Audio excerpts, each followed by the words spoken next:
Moin zusammen, ich bin heute bei der KPS und interviewe gleich den Vice President Matthias Nollenberger.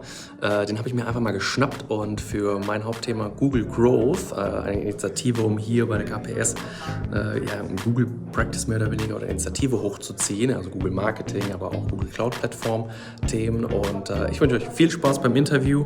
Wir haben hier ein tolles Wetter dabei und tolle Aussicht, also genießt das Interview, ich freue mich auf euer Feedback. Tschüss. Vielen Dank, dass du dir die Zeit nimmst, heute an dem super schönen blauen Himmel. Willst du dich ganz kurz mal vorstellen, wer bist du bei der KPS? Warum sind wir heute hier? Sehr gerne.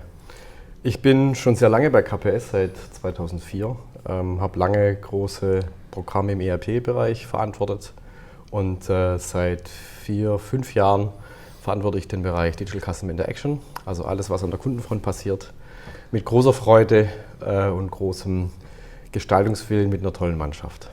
Super, ja, danke schön. Wir haben uns ja heute auch zusammengefunden, um so über mein Lieblingsthema auch zu sprechen, nämlich Google Growth. Das ist jetzt ja auch eine Initiative hier bei KPS.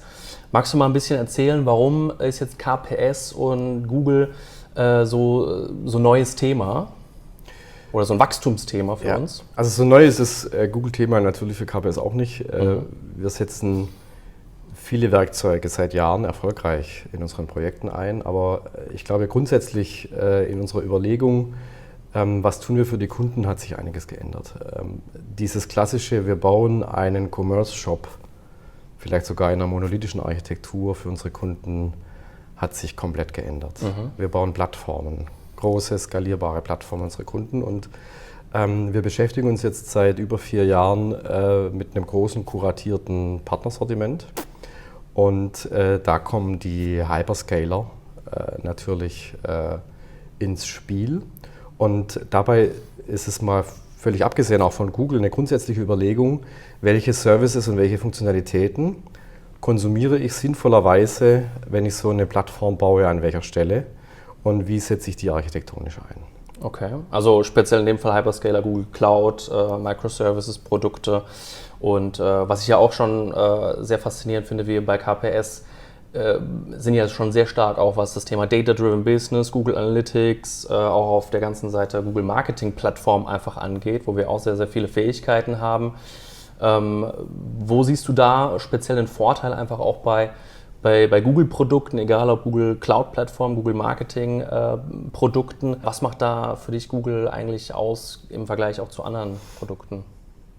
Ich glaube, es ist unschwer zu erkennen, dass bei Funktionalitäten von künstlicher Intelligenz, Planungsalgorithmen, Machine Learning Google von jeher einen großen kompetitiven Vorteil hat.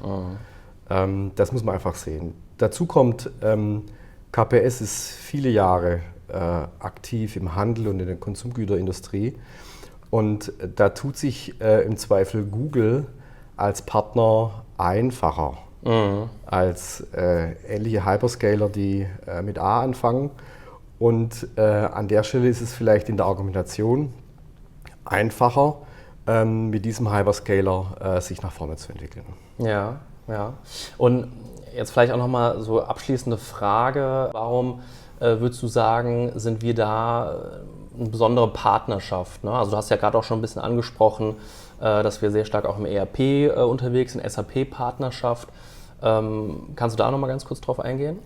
Ich denke, eine glaubwürdige Geschichte zu erzählen, insbesondere im Handel, aber wahrscheinlich auch in anderen Industrien, tatsächlich alle Touchpoints zu bedienen, gelingt uns bei KPS wahrscheinlich einfacher als bei klassischen Agenturen.